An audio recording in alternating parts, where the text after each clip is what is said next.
Resulta que María García, gerente de una empresa de materiales de construcción, tiene un nuevo cliente con un pedido muy importante.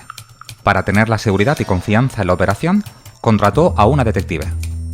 Gracias a su investigación de informe, detectaron que se trataba de una estafa y la señora García logró ahorrar mucho dinero a su empresa. Caso real número 2.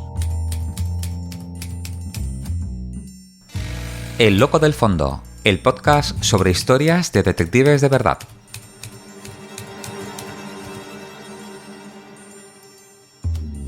Saludos de este que os acompaña, como siempre encantado y feliz como un colibrí, vuestro amigo y compañero Óscar Rosa como la pantera, con la magia del sonido Javier Álvarez, bien hallados al segundo episodio del Loco del Fondo, el podcast sobre historias de detectives de verdad.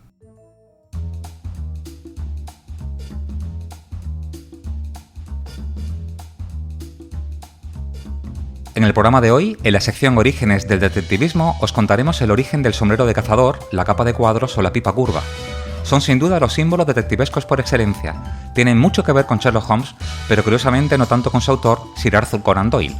En la sección Detectives por el Mundo, hablaremos de cómo son los detectives privados en el exótico Japón. En la sección Libros del detectivismo, hoy será el turno de uno de los pocos libros de ensayo sobre la actividad de los detectives. Todo lo oye, todo lo ve, todo lo sabe. La extraordinaria aventura de los primeros detectives, de Jesús Luis Ibáñez Redao, y en personajes de carne y sabueso, uno de los titanes de la investigación, el manchego Eugenio Vélez Troya. ¡Arrancamos!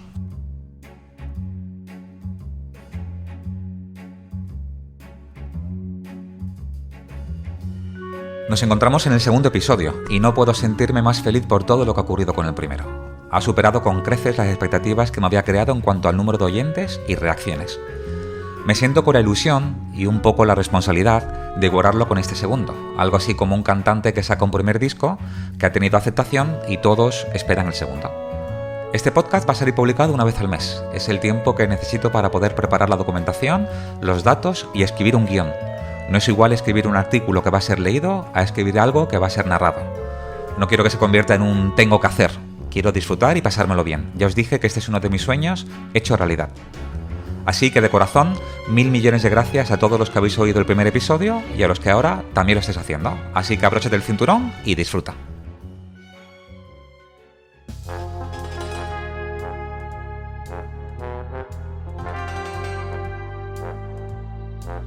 Detectives por el mundo.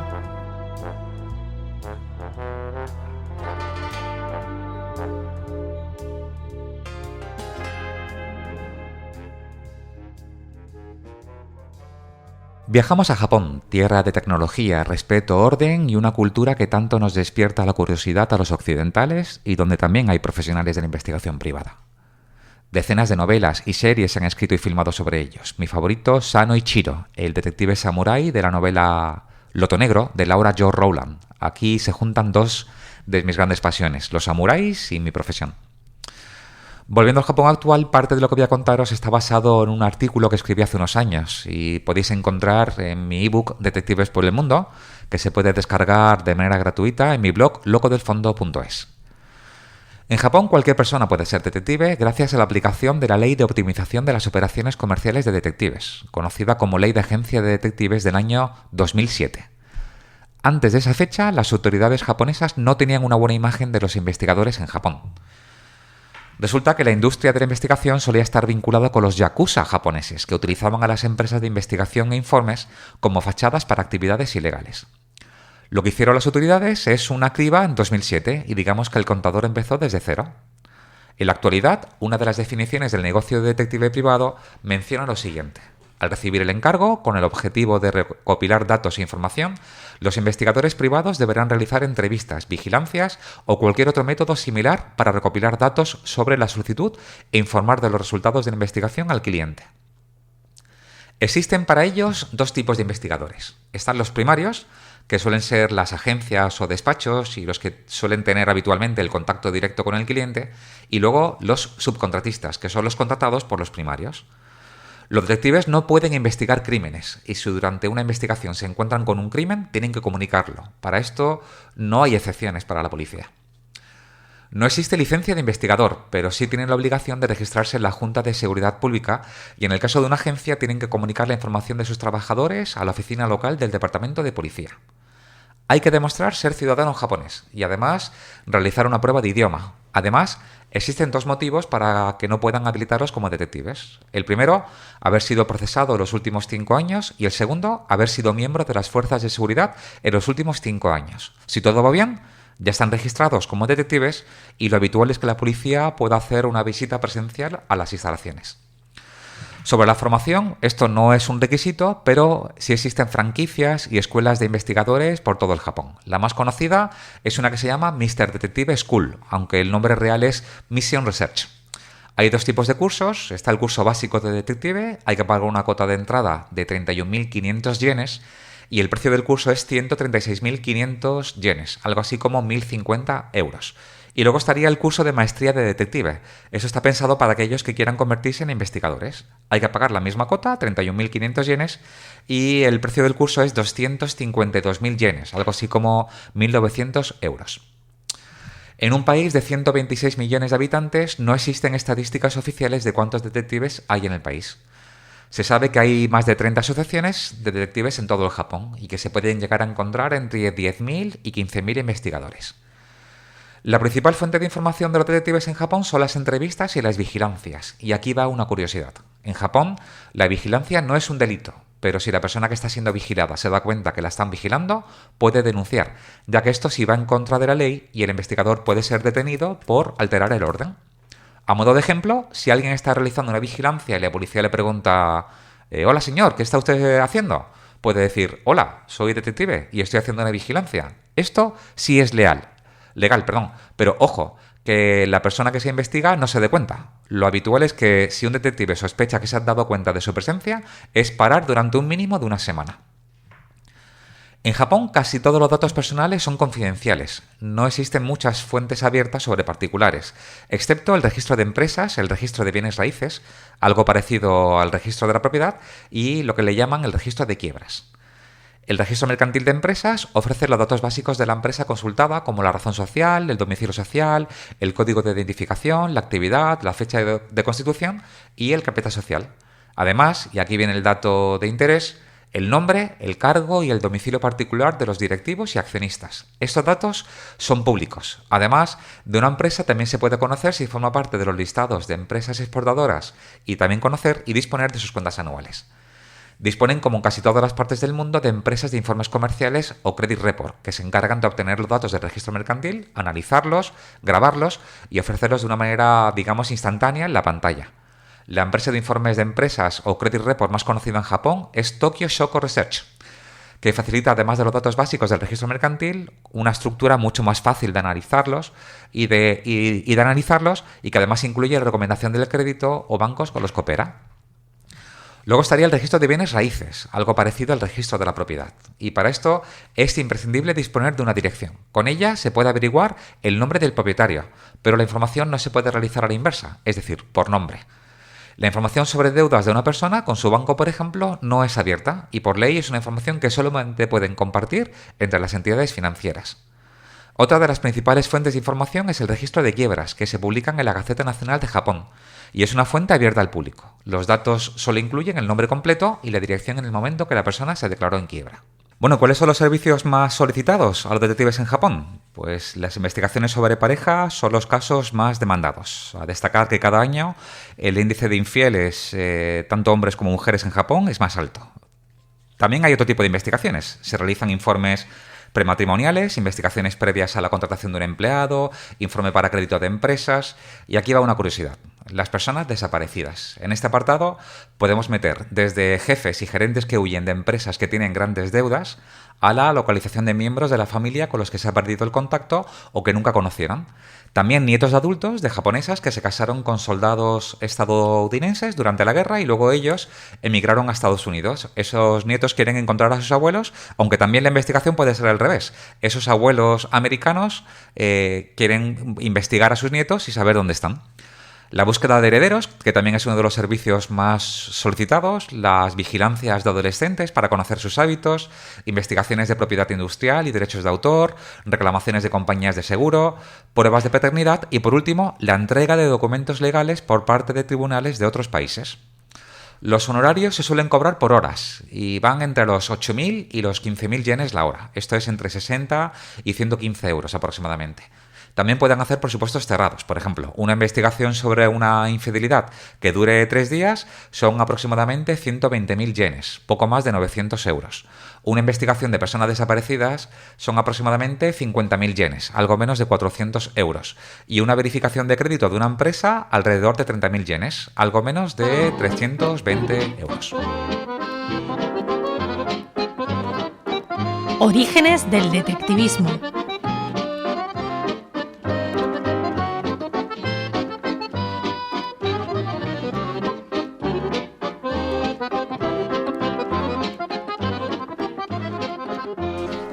El gran maestro y referente en iconografía y símbolos detectivescos es por excelencia Sherlock Holmes.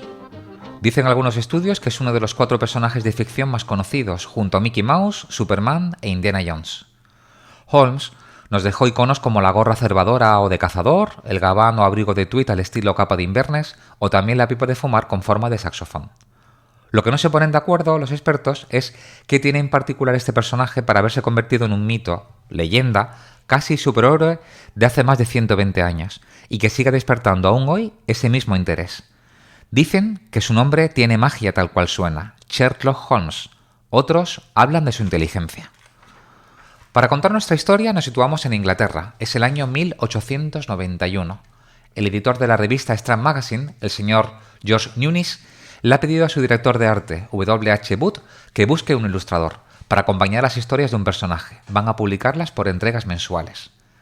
Las aventuras de este personaje ya han salido publicadas sin mucho éxito en 2 revistas. Primero, la novela Estudio Escarlata, en el anuario Beaton's Christmas Annual, de noviembre de 1887. Más adelante, el Limpingtons Magazine, en 1890, con el signo de los 4. El director artístico quiere realizar el encargo a Walter Paget, uno de los dibujantes e ilustradores de la revista. Su hermano, Henry Paget, también trabaja en la misma editorial. Pero algo ocurre que cambiaría el destino de un tercer hermano que también es ilustrador. Por error, el encargo le llega a Sidney Paget, el cual acepta el reto. El personaje a dibujar, el detective consultor Sherlock Holmes. El autor, Arthur Conan Doyle. La historia a reflejar, el sabueso de los Baskerville. Si bien, Sidney Paget también complementó las historias cortas de Las aventuras de Sherlock Holmes. En total, realizó 356 ilustraciones que acompañaron a Sherlock Holmes, la gran mayoría con una identidad propia, tonos oscuros y sombríos, otras el color blanco y negro eran los elegidos y que reflejaban la atmósfera victoriana de los relatos.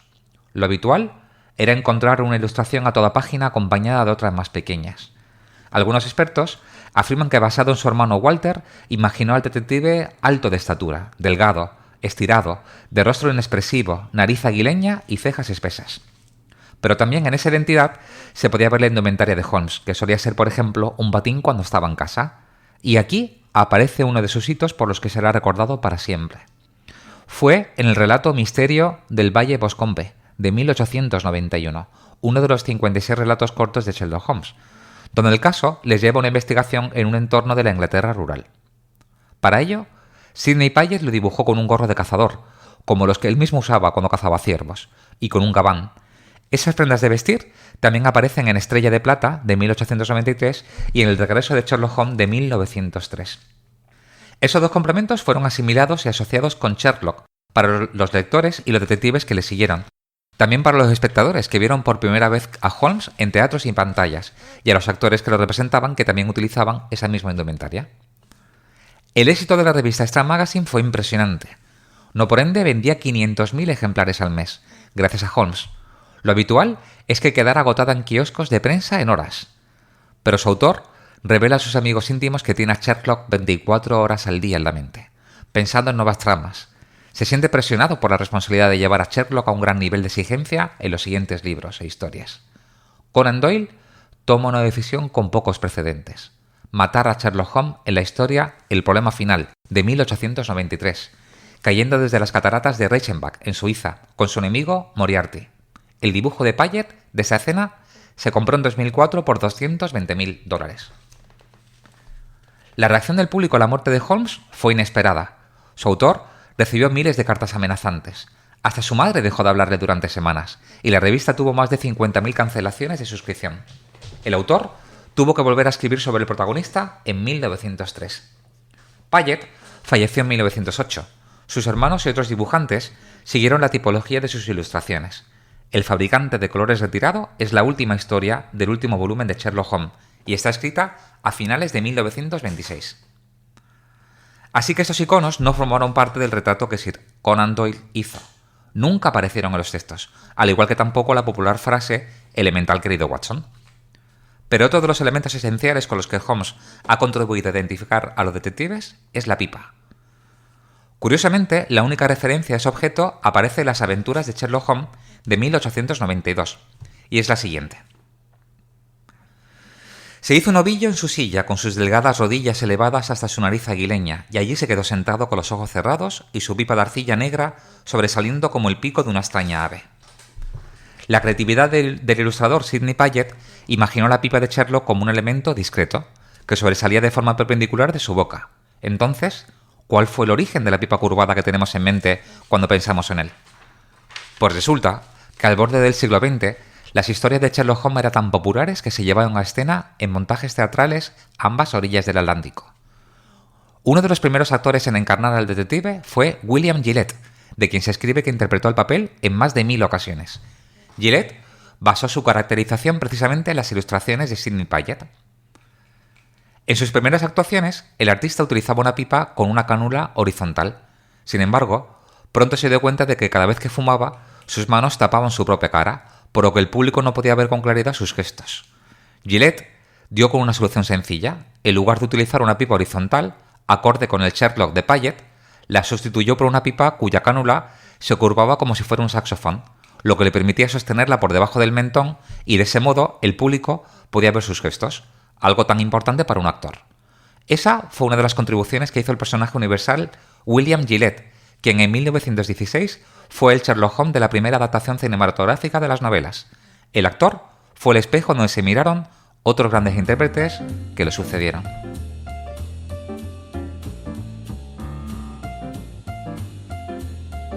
Libros elementales.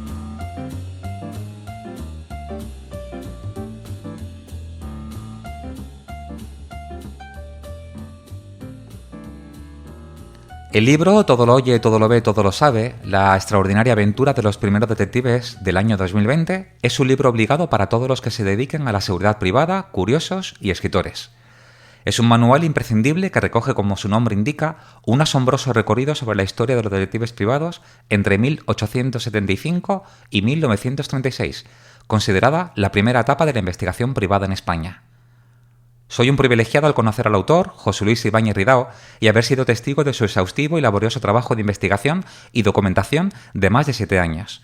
Es periodista, escritor y un excelente investigador como muy pocos he conocido. Un auténtico arqueólogo del pasado y no por ende es detective honorífico por el Colegio de Detectives de la Comunidad Valenciana.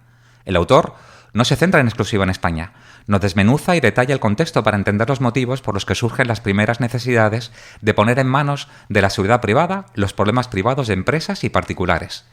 Documenta y transmite de un modo único y nos da a conocer e interrelaciona, además de detectives internacionales como Vidocq, Billot o Goron en Francia, también a Pinkerton o William Burns en Estados Unidos o las anécdotas de Charles Arrow, al cual se le debe, entre otras, el que en España llamemos detectives a los policías particulares. Dedica una importante parte de su libro a 7 biografías, todas ellas basadas en su asombroso estudio, de los que se puede considerar los titanes de la profesión en España. Daniel Freisa y su Vigilancia y Seguridad Mercantil, Fernando Cardiñanos y su agencia con el mismo nombre, Antonio de Naid y su American Office, Ramón Julibert y La Humanité, Enrique Cazanev y su Detectives Office y, por último, Ramón Fernández Luna con su Instituto de Investigación, también con su mismo nombre. Una auténtica joya que debe tenerse en cualquier biblioteca elemental. Personajes de carne y sabueso.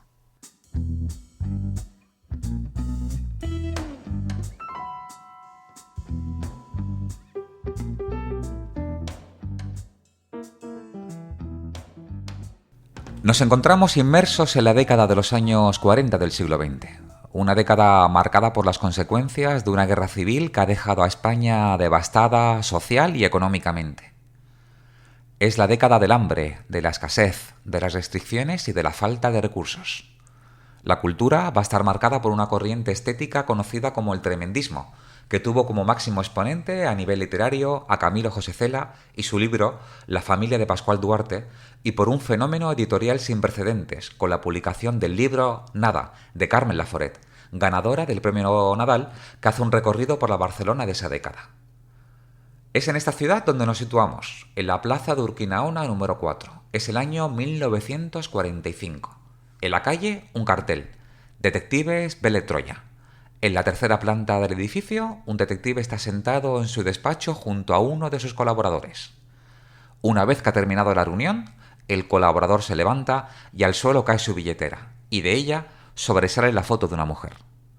Apenas tiene 18 años. Tiene la tez blanca, los ojos azules, el pelo de color rubio trigo a un lado recogido en una trenza y en el otro lado una flor, una margarita. El detective se enamora al instante. Es el ser humano más bello que había visto nunca. Eso es lo que cree. ¿Quién es?, pregunta. Es una prima de mi esposa, le dijo el colaborador. 3 meses después, el detective estaba casado con la sevillana Antonia, la que fue el amor de toda su vida. Entre los muchos hitos de este detective, el de 1951, al ser uno de los impulsores para que el gobierno de España promulgara la orden ministerial del 17 de enero de ese mismo año, en la que se regulan las agencias de investigación privada. No es casualidad que su licencia de detective fuera la número 1 y su agencia Detectives Vélez Troya considerada la primera legalmente reconocida. Creía firmemente en el colectivo. Como ejemplo, fue uno de los fundadores en 1958 de la primera Asociación Nacional de Detectives de España, de la cual fue presidente. En 1970 fue también fundador junto a otros de la Asociación de Detectives Privados de Barcelona, de la cual también fue presidente, y fue semilla de lo que hoy es el Colegio de Detectives de Cataluña. Creó la NIT del Detective, la Noche del Detective, en cuya noche, una vez al año, se entrega aún en la actualidad un premio que lleva su nombre, Vélez Troya. Y sin duda, por haber dejado inmortalizada la profesión con 2 libros, Los detectives o investigadores privados del año 1979 y Las otras huellas, Memorias de un detective privado de 1996. 2 magníficos libros de ensayo que existen sobre los detectives de verdad y de los que hablaremos con detalle en otro episodio. Dio reconocimiento y prestigio a los detectives de España, incluso a nivel internacional. Para hacernos una idea del perfil de la persona de la que estamos hablando, sin saber hablar inglés, tiene en su historial el haber sido nombrado alcalde honorario de Nueva York, ciudadano honorario de la preciosa ciudad de Nashville, en Tennessee, donde el alcalde le hizo entrega de las llaves de la ciudad, y en ese mismo estado fue también nombrado sheriff honorario. Es miembro honorario de la Asociación Internacional de Mujeres Policías y está referenciado en el cuadro de honor de la Asociación Americana de Criminología. Además, está incluido en el Who is Who de los investigadores a nivel mundial. Recibió la placa de oro de la Asociación Mundial del Servicio Secreto, de la que sería delegado para Europa en 3 ocasiones. Hoy, esa asociación es la World Association of Detectives, conocida como la WAD o sus siglas en inglés WAD, consiguiendo celebrar en 1961 en Barcelona el primer Congreso Internacional en Europa de esta asociación.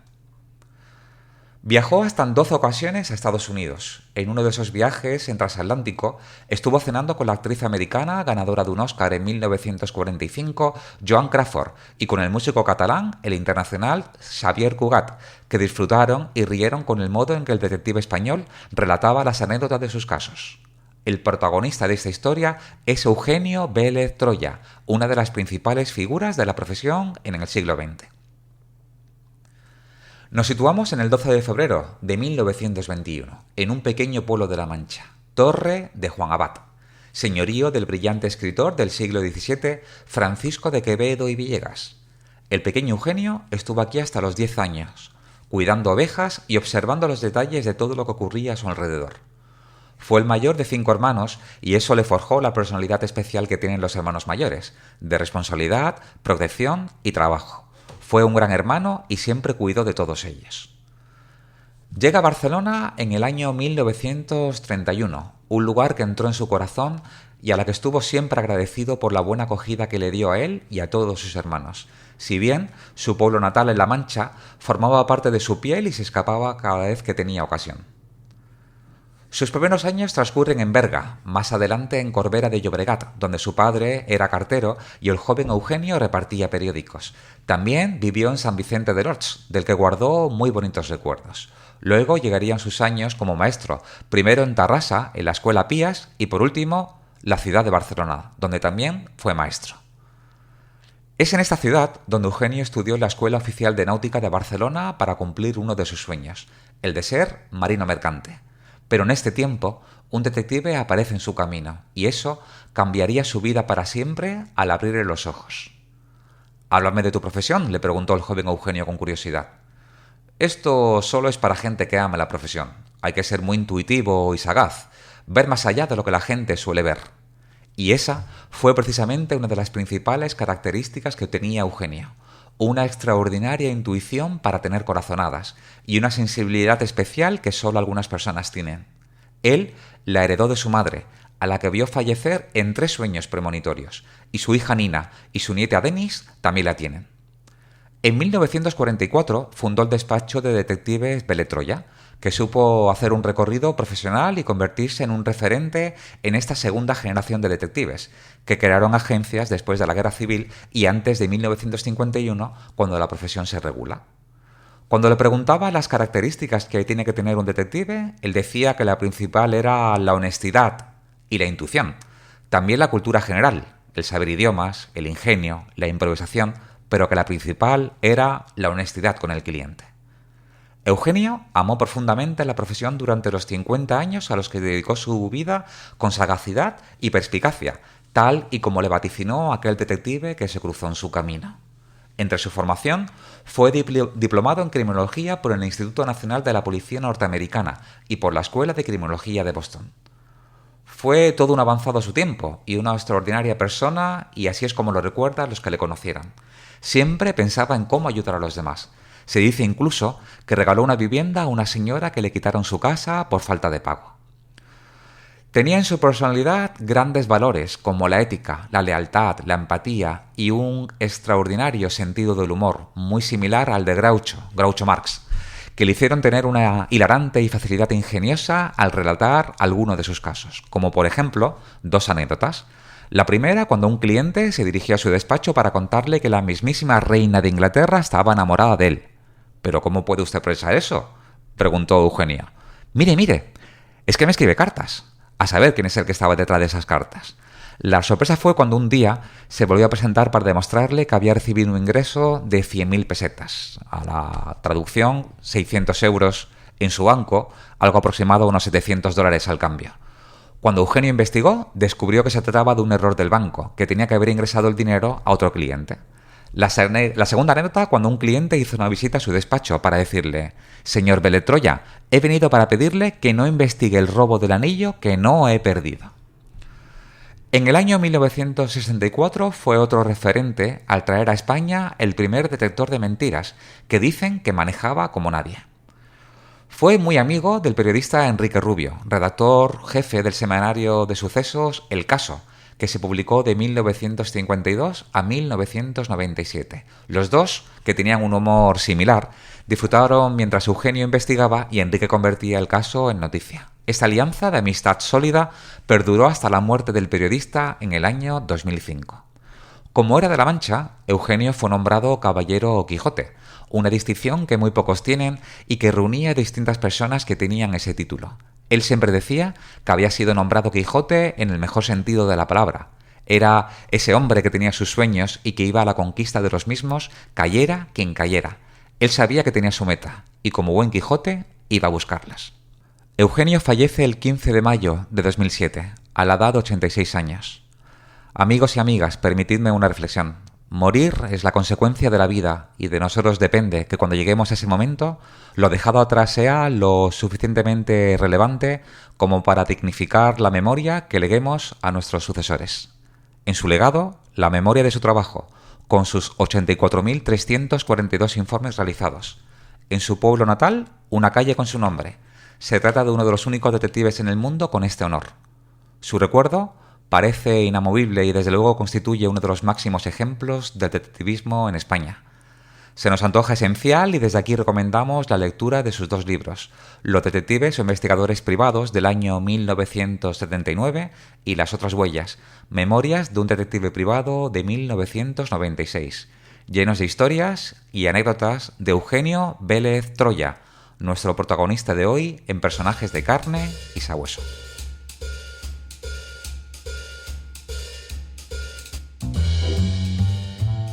Con esto llegamos al final de este segundo episodio. Recuerda que puedes seguirnos por redes sociales en Instagram, @locodelfondo, en Twitter, @OscarQID y en el blog locodelfondo.es. Gracias por haber estado ahí, que tengáis una maravillosa jornada, siempre con ustedes su detective Rosa Óscar.